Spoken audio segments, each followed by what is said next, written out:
Professor John Awunganyi. Yeah, good to see you. An honor to meet you. Okay. Thank you so much for this opportunity. Gentlemen, I have the honor to be with Professor John Awunganyi. He's an expert in mathematics, a Cameroonian of that matter, who has had a lot of experience back through Sasse. He's going to share with us today his wonderful experience. And I'm continuing my interviews to collect some information about impressions about the new first African native born bishop in the United States, Bishop Feudjio. So I have an honor to meet an educationalist who has spent almost 40 years of his life educating the youth. Thank you very much for this opportunity. Could I know where you were born, Professor John? Say that again? Could I know where you were born? Oh, I was born in Fontaine, Okay. Cameroon, West Africa. Okay. And basically spent my formative years I see. there. In Fontaine. So you went to primary school there? I went to primary school in Fontaine, yeah. Which school was that, please? I think that was from 1957. Okay. Right up to 65. I see. How was the experience back then? Do you remember any anecdotes? Well, yes. In those days, school were very easy.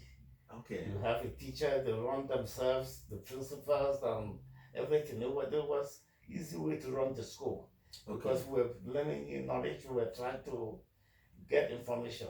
Okay. But the modern education system, Yes. where a lot of things, the kids have to be forced to absorb a lot of things that seemingly have no connection to their lives. Okay. Yeah. So the new educational system is it's more complicated. It's more complicated, but that does not mean that it is good. Okay. It's more complicated. They just have to do a lot of things, absorb a lot of things, but it's not very, sometimes it's confusing. I see.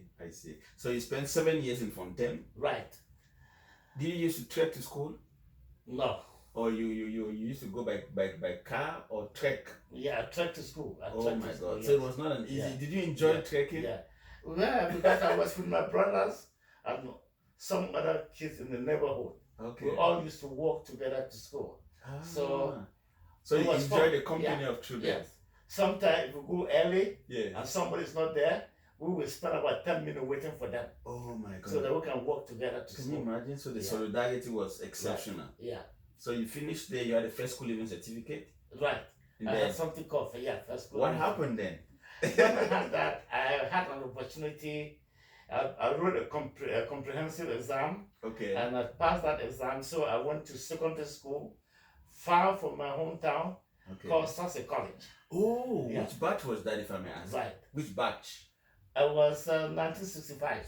Oh my God. From 1965 to 70, Oh. I was in Sasse College. Do you remember some of your classmates? Oh yeah, we have a website Oh, do that you? we talk. Yeah, we communicate every day. Okay. In fact, right now we just contributed some money. Some of our friends have died, Oh. so we contributed money to make a big mass for them Oh my somewhere in God. Cameroon. All of us, Wonderful. yeah. I know all my classmates.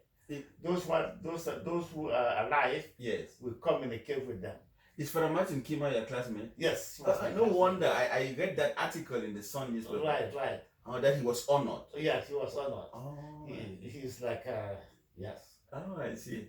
So how was the transition from Fontaine to Sasse? Who intermediate? Well, the fact that I didn't have to see my parents was kind of hard at first, Okay. but we were young, so it was easy for us to engage and acculturate with many other people. So we developed friends Very easily. Very easily, yes. Okay. So the interviews into Sasse, were they difficult? Was it difficult? No, they just want. I think they admitted us more on the hierarchy of our scores. Oh. If we did very well, the general will take you. I And see. you have to answer some questions to see if you can stay away from your parents. I see. And that was it. Who was the principal then, if I may ask? The guy who admitted me, his name was Father Cunningham. Judge Francis Cunningham. Was that the first Yeah. white priest you ever met? Yeah. And then he left after 1 year and went to open a secondary school in Fontem. Oh, really? Seed of Wisdom Come. Yes. Okay, he was the first principal. Yeah. Interesting. The first principal of Seed of Wisdom. Oh, what was the relationship? Did you ever speak with him? Yeah. Was he a simple He man? basically loved people from Bangor, from Fontem. Okay. Where he thought that we were smart, we were inquisitive, and he encouraged us to be like that. Oh. And we did not speak pidgin English. Only English? Because we only spoke English because we didn't have any accents. Okay. We either speak a dialect, yes, or English. Oh. Until when we came down, we were corrupted. Oh. He said we shouldn't corrupt us With by pidgin. speaking English, yes. Interesting. So how was you were in Sasse for how many years, if I may ask? I was there for 5 years. 5 years. I took the O level. Okay. So what happened after? After the O level, I went and taught at a small school in Pundu called Where Mission Secondary School. Okay. It was an American school. Okay. So my intention was to leave. The principal assured me that he's going to, if I stay with him for 2 years, yes, he will send me to America to go to do my degree. Okay. So I stayed there for 2 years. Yes. At the end of 2 years, I saw no movement, no application. Oh my God. So I said, no, I had to apply. I wrote an entrance, left him and went to Cas Bambile. Okay. And stayed there for another 2 years. Interesting. So in Cas Bambile here, it was not easy to get into Cas in those days. No, it was not easy. But it was, here again, you have to write a competitive exam. Okay. And they have to rank you by your scores. Oh, wow. If your score were high, I think my score must have been pretty high. Okay. Because so you were ranked, yeah. And they took you, you went to Cas Bambile. Yeah. How many years did you spend there? 2 years. So Sasse did not have a high school? No, so the Sasse did not have a high school there. Oh my God. Can you imagine that? But when I left Cas Bambile, yes, and I went Sasse, and I was teaching in Sasse, yes, that's when they opened their first high school. Can you When imagine? they opened their first high school, they did not have the teachers to teach math. Okay. So guess what? You were invited? Yeah, I was invited to take that responsibility. And you thought And they had hired a teacher from Canada okay. to come there and teach the A level, but for some reason, his passport did not go through, his visa did not go through. Oh. So, yeah. That's why you taught in Sasse. That's why I taught. How was the experience as a teacher, Yeah. young teacher? I always loved math. Okay. So I was just happy to be teaching what we call the lower sixth form. I was very happy to be teaching them, and I just did my best, and I think I enjoyed it. So apart from, I hear Father Etienne too loved math. Etienne Kumba. Say that again. He loved mathematics, Father Etienne. I was told he was. Well, Father Etienne, I had met him in primary school in Fontem. Okay. Then he left his family. Mr. Kumba took them to Muyuka. Okay. And then from Muyuka, he went to Sasse. Then I met him there. Oh, and we became friends again. I see. And he was so good in mathematics. I used to walk from one part of the campus to where he was, so that he would show us how to do certain mathematical problems. Oh, wow. And he was so good, and we used to call him Clark. Clark was the name of the textbook. Oh, because he could solve almost every problem in the textbook. So we started calling him Clark. So he was an expert in mathematics. Yeah, expert in math, yeah. Wow, thank you for that. So you left, no, you were in Sasse as a teacher? What happened after? Well, when I left Sasse, then I came to America. Oh, I was admitted to several schools here. Yes. So I took Poly Pomona. Yes. So I came there, did my bachelor's and master. I did a double major, mathematics, physics. Okay. Yeah. Before you came to America, before you went to Cass, you met Dr. Fonlong? Yeah, I met Dr. Fonlong. When I left Cass, my intention was to go to the University of Yaoundé. Okay. In fact, to go to Polytechnic School. Oh. They did not take me to Polytechnic School. But I was admitted at the university to study mathematics. Okay. But in those days, I had to find a place to live. Exactly. They didn't give me scholarship because I was a little bit older. Oh, were you? How old were I you? was 2 years old, a year older than the scholarship age. So they told me they were not going to give me scholarship. I should see my parents. So what happened was my friends, Dr. Michael Aswanyi, Dr. Chenjan. Okay. They advised me, they were a year ahead of me, I see. and Christopher Sinju. Okay. They said, well, if you're not going to have the money, why don't you go and teach in Sasse? See if there's. I called the principal said, yeah. Oh, yeah, guess what? We're looking for a math teacher. Which principal was that? Father Stumper. Stumper. Father Stumper was the principal. Okay. Yeah. He said, he knew me because he was also my teacher when I was in Sasse. Exactly. He said, yeah. He said, if you take the overnight train. Yes, from Yaoundé. Yeah. To Douala, he would pick me up right there. Can you imagine? Bring all your stuff. I said, okay. You got all my stuff and that's how you took the overnight train and you got to and then he picked me up and then he gave me a plate to freshen up. Okay. And then he said, okay, these are the classes that you are going to be teaching. They have no teachers. So he drove you from Douala to Sasse? To Sasse, yeah. And in Sasse you had an apartment? I started, yeah. No, I lived in one of the teachers' houses. Okay. So you enjoyed your life as a teacher. Right.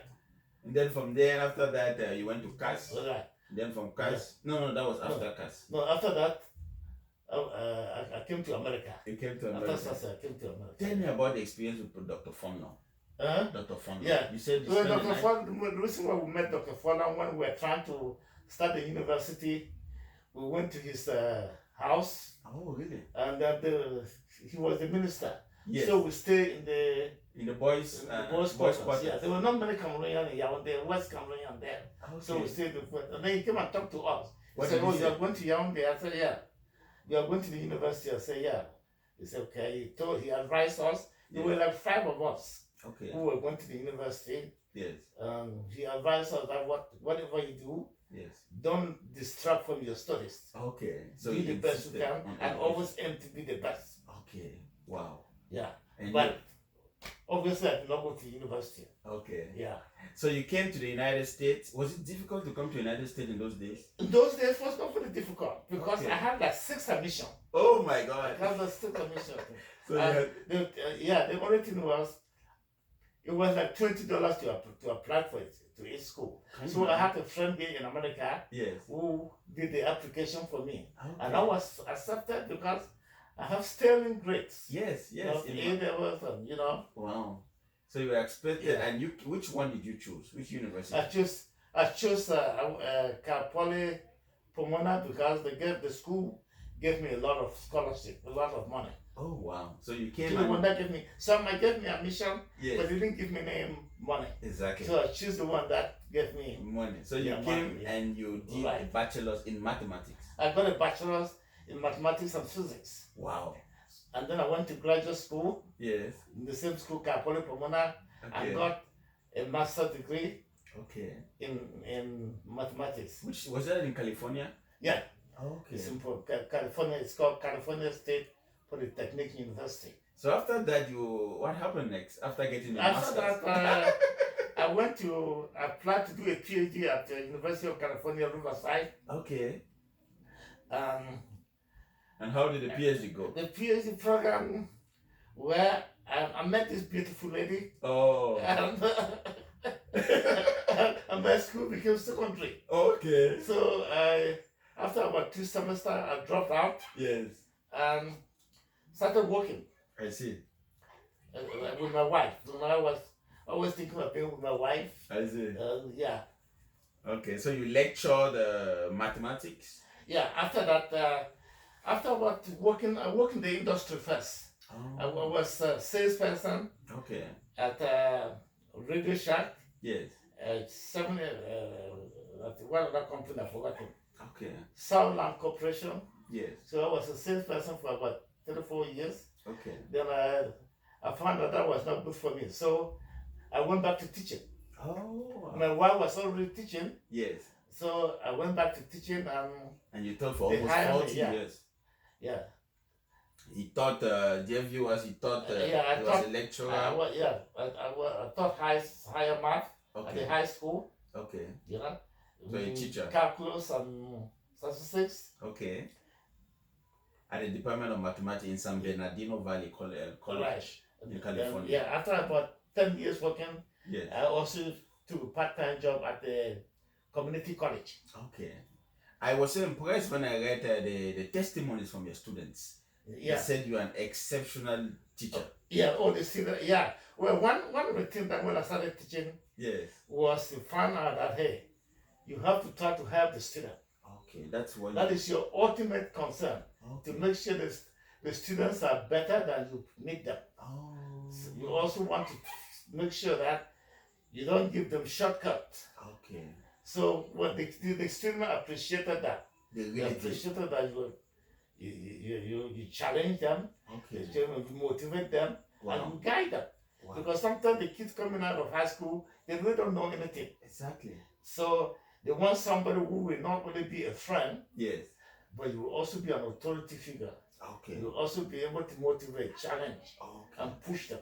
Wow. They appreciate that. No, they really did. They really did. I was impressed by the testimonies I read about so many students, about you, and he's like a father to us.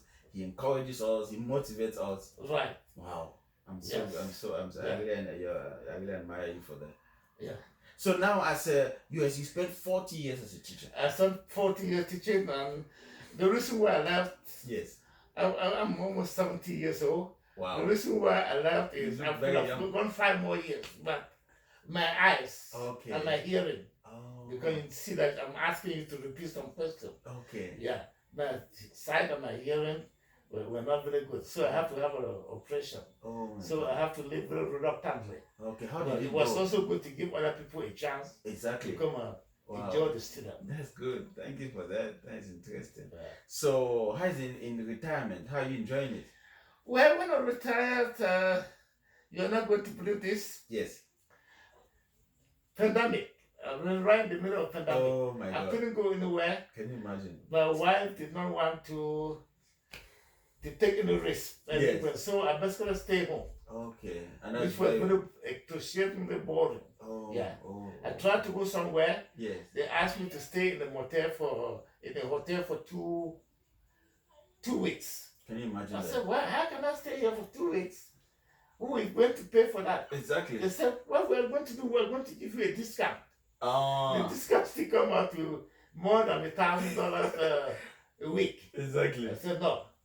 I came back and I just been home. Oh my God. Helping my wife clean up. Okay. I tried to develop a garden. Yes. But my back was not very good. Okay. You know? Okay.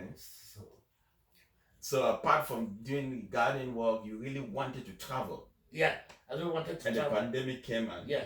I have my cousin in Canada that I so much want to go and see. Okay. I have some cousin in Europe that I want to go and see. Okay. And even my wife and I, when we retired, yes. we were supposed to visit all the states. In the United States? Go to every state. Wow. Rent a mobile home. Yes. We didn't want to buy one because it's expensive.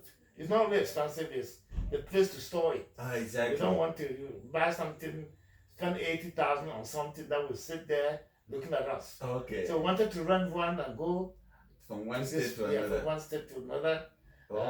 That's lovely. But we still want to do that. Okay, I'm so impressed. So as a teacher who spent 40 years in educating the youth, how can you enlighten the public on the importance of education, especially to the Cameroonians who come to the United States, the importance of education? Yeah, I always tell the students, I had a lot of students who come from Africa to my class in the community college. Okay. I always advise them that, hey, make sure you take the advantages that this country has. Okay. The United States has a lot of advantages. Yes. In the education. Okay. Do your best. Yes. Don't try to say you know it all. Don't try to say, don't try to abuse the system, basically. Okay. And they always do well. They always do well. They come back and appreciate me. Sometimes all the African students want to be in my class at the community college. Oh, no, I said, so nice. Go and see other experiences. Exactly. But yeah. So what advice do you have for teachers, young teachers? What advice do you have for young teachers? Well, if you want to teach, teaching is very difficult. You are dealing with people. Okay. So you want to make sure that you manage them the way that you want to be managed. Okay. That's the one thing I was a successful teacher because I treated the student the way I want to be treated. Okay. Okay. Wow. But at the same time, challenge them to grow. and be their best. Okay. So train the kid to think critically, Okay. to analyze situations Okay. before they jump into. Conclusion. Basically have them grow. Okay. That's one thing. Be like a father. Yeah, you are a father figure, basically. Okay. Interesting. Thank you very much for that. And I was talking to one of your very good friends, Professor Nkemji, John Nkemji. Yeah. Whom you know very well. Where did you meet Professor John, if I may ask? John Nkemji. Yeah. Where did you meet him, if I may ask? ask? We grew up. We went to the same primary school. Oh yes, the mother was like my mother. Okay. When my mother died, yes, she was actually the one who took care of me. Oh really? Yeah. Oh wow. Yeah, we are very close. Okay. John Fidelis, the junior brother. Yes. Is my best friend. Whom you took me to in 2014. So we are very close. Yeah. Oh, that's interesting. What about culture? Do you think culture is very important in education? Culture. Well, I think I've heard that people said I want to be taught by a black person. I want to be taught by somebody who look like me. Okay. I don't care where you get your information from. Okay. Okay? Yes. No, I don't care. You can get your information from anybody. Yes. You just have to go there with a positive attitude. Exactly. Don't go there with I know it all, I can do it better. If you can do it better, yes, you don't have to go to school. Exactly. You don't have to be in that class. Okay. So culture here, people have talked of multiculturalism. Okay. I really resent that. You know? Yes. Trying to say, if you're not black, you cannot learn from a black man. No. You can learn from almost everybody. Yeah. All you need is your positive attitude. Okay. Positive attitude. And respect. But also, where culture comes in, yes, as a teacher, when you are teaching, you have to know their background. Okay. You have to understand where their background, and try to make sure you respect that all the time. Okay, respect the cultures of the children you are teaching. Yeah, that's true. Okay, that's interesting. So impressed about that. During your studies in Sasse, did you ever come in contact with any bishop? Yeah, I met Bishop Awa. Oh. He used to come and give us some talks from time to time. Okay. We met Julius Peters. Oh, really? Yeah, Julius Peters was the bishop when I was there. Okay. He used to come, just talk about we just respectfully wave at him. Okay. And greet him. Yeah, those are the only bishops that you came in contact with. Yeah. Oh, I'm so happy.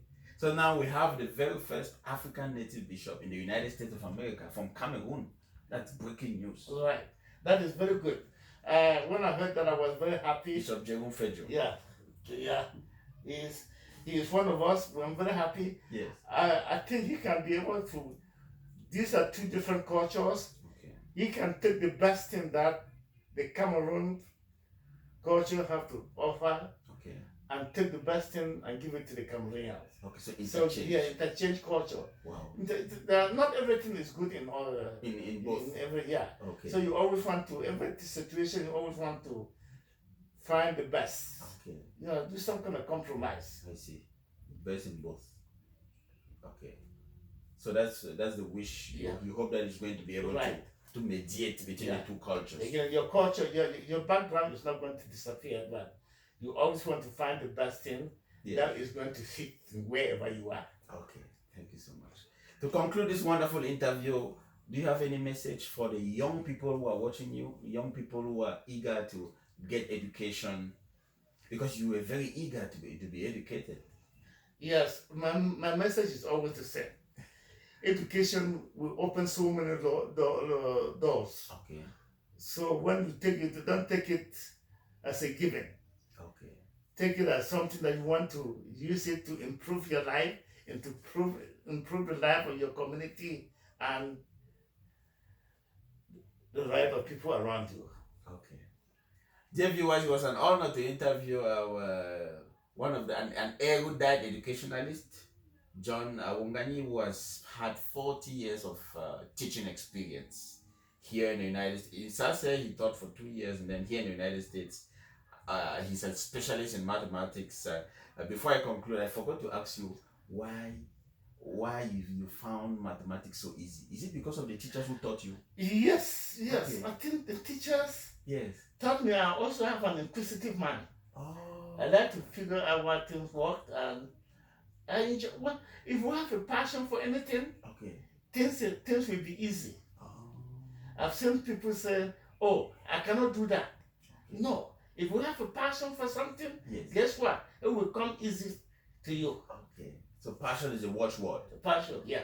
The Germans call it Leidenschaft. Right. Passion. Passion. If you have it, you can move mountains. Yeah. And that is what passion is going to work. And that is what made you travel across the oceans. Yeah. And you taught in this country for 40 good years.